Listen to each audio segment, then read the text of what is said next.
Déclarations tonitruantes, rapports nerveux et signaux alarmants aux frontières.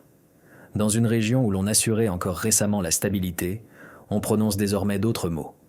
Pourquoi parle-t-on si souvent en Baltique des conséquences de ses propres choix? Et est-il vrai que Moscou est capable d'un coup qui renverse les règles? Décomposons méthodiquement sur fait. La conclusion vous épatera. Passons à l'essentiel. Parfois, les grandes crises naissent non pas de coups de feu, mais de phrases glacées proférées officiellement. Une telle déclaration du ministère russe des Affaires étrangères a envoyé un signal d'alarme à travers toute la Baltique. Moscou a averti franchement, la pression sur les ambassades russes entraînera une réaction, non plus de simples mots diplomatiques, mais la promesse d'actions concrètes. Que s'est-il passé? La Lettonie, la Lituanie et l'Estonie ont imposé des restrictions aux institutions diplomatiques russes. Formellement, règles, exigences, procédures, en réalité, mesures jugées à Moscou comme une violation flagrante de la Convention de Vienne sur les relations diplomatiques. Ce n'est pas un banal document papier, mais le socle de la diplomatie mondiale. Un coup aux ambassades, c'est un coup au principe des liens internationaux. Le contraste saute aux yeux.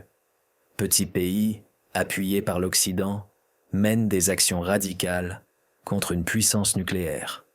À Bruxelles, on appelle ça une position ferme.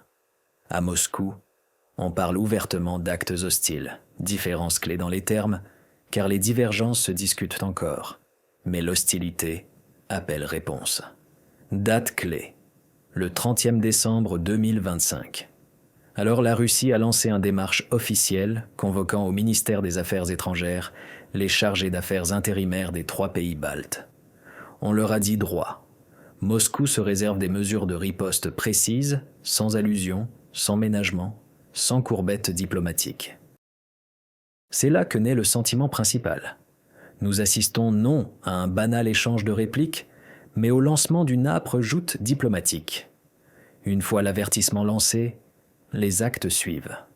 Pour saisir l'ampleur du choc, démontons ce que Riga, Vilnius et Tallinn ont fait. Pas de symboles ni de pubs pour médias. Des barrières réelles pour les missions diplomatiques russes, mesures extrêmement dures par normes mondiales. Premier, réduction des effectifs diplomatiques. Sous couvert de normes et d'équilibrage des nombres, les autorités baltes expulsent les employés des ambassades russes, affaiblissant ainsi leur fonctionnement. Deuxième, obstacle au déplacement des diplomates, accords embrouillés, entraves cachées, formalités superflues entravant le service. Séparément, pression sur l'immobilier. Visée, bâtiments et terrains des institutions russes à l'étranger. Officiellement, litige sur propriété, location ou normes locales. Mais Moscou y voit une tentative de rendre le travail des ambassades quasi impossible. Point essentiel ici. Une ambassade n'est pas un bureau ordinaire.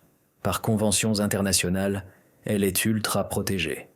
C'est en substance le sol de l'État représenté. Toute barrière n'est pas bureaucratie, mais lisière d'ingérence.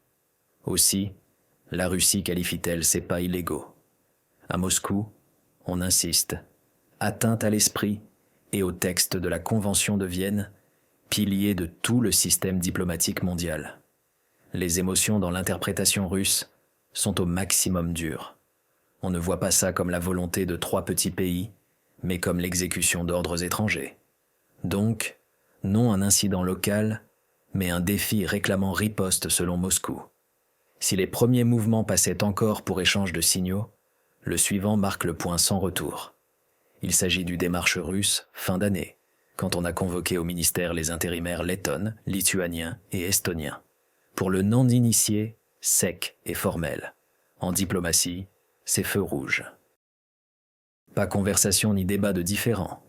Procédure de fixation de protestation extrême quand un pays constate « Vos pas sont hostiles et illégaux ». C'est là que surgit la phrase maîtresse, citée partout désormais. Le côté russe se réserve le droit de mesure de riposte concrète. En langage courant, c'est rude. Nous riposterons. Sans hystérie, sans intimidation, mais avec clarté que les mots sont finis. On ne lance pas ça à la légère. En pratique, ça veut dire que les appareils préparent déjà des options, pas théoriques, mais opérationnelles. Restrictions, miroirs, réévaluation des missions diplomatiques, ça peut entrer dans un ensemble de mesures. D'où ce moment pivot. Après démarche, le litige quitte le protocole pour confrontation ouverte. Question. Quelle riposte et quand l'annoncer? D'abord, on croirait à des broutilles diplomatiques, notes, convocations, phrases sévères. Mais la chronique des conflits enseigne, ces phases se bouclent rarement sur papier. Elles croissent, des miroirs à économie, transport, politique. Pour la Baltique, phase la plus périlleuse. Pays petits en taille et ressources. Leur solidité sur fils extérieurs, transit, logistique, commerce, finance. Complications avec grands voisins frappent zones vulnérables. Transit, port, rail, énergie. Pas simple réseau, mais revenus et emploi. Quand cap sur confrontation, l'économie souffre première. Investisseurs s'énervent, logistique freine, barrières sèment panique chez business et gens. Surtout vif sur fond de mots européens, inflation, crise énergétique, chute production. Tout facteur risque frappe double. D'où à Moscou on insinue. Riposte dépasse, diplomatie. Et touche non élite, mais tous, via salaire, prix, quotidien. Là, l'essence de la menace pourrait abalte. Paris sur pression, tourne en perte. Plus profond le conflit, plus cher le prix. Pour saisir la dureté de Moscou, regardons plus large. Dans tableau russe, Baltique n'est plus simple voisin dissident. On les voit porteurs idéologie anti-russe officielle. Le président Vladimir Poutine l'a répété, hostilité envers Russie mûrissait avant guerre actuelle. Approche systémique, réécriture histoire, oppression russophone, démolition monuments, blocage aide humanitaire et culture. À Moscou, pas hasard, mais cap sur rupture et inimitié. Attaques actuelles sur ambassade, suite, trend pluriannuel. Avant, symbole et slogan, maintenant, pratique. Barrière, interdit, obstacle. Du point Russie, escalade dont averti. Pas Moscou qui monte en jeu. Elle constate destruction norme par faute capitale balte. D'où réponse si catégorique. Pas débat, fait ou vu.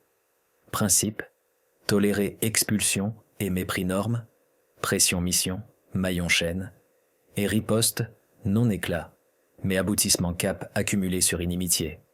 Maintenant climax. Moscou averti, réaction arrive, détail caché, variante effraie baltique. Premier, miroir. Réduction leur personnel DIP en Russie, barrière déplacement, durcissement mission. Classique diplomatie, mais liens et consulats pâtissent. Deuxième, révisions accords, transport, frontières, économie, humanitaire. Juridiquement net, chigi, pliage, reste lien. Troisième, économie. Barrières, commerce, logistique, transit, accès. Pour petit marché, piqûres ciblées, mort de fort, surtout chaîne, approvisionnement et voies. Moscou présente, calcul, non-impulsion. Chaque pas, pesé. Pause, pression aussi. Phrase, pas lent, chrono. Incertitude, multiplie peur, cercles et capitales, ou devine coup. Moscou. À cette heure claire, barrière deep. Non chamaillerie, ni spectacle. Conflit sort mot, formule plus dure, signaux directs, pause comme avant tempête. Moscou voit escalade en acte balte, non local. Rhétorique cédé mécanisme. Diplomatie, plus bavardage, mais stratégie. Question majeure. Réalise-t-il Riga, Vilnius, Tallinn, dans quoi s'embourbe? Fidélité ouest ou risque propre? Petit pays gesticule sous parapluie alliance, mais coup premier reçu. Mot riposte, non métaphore, fait émeut tous. Derrière phrase, acte, économie, politique, stratégie. Au bord, encore reculé, baissé chaleur, mais chaque barrière éloigne chance. Clé de vent. Quelle mesure annonce vite? Aucune sûre. Devenant start longue guerre ou dernière chance. Suivez événements. Tout change, instant. Jour demain peut tout renverser.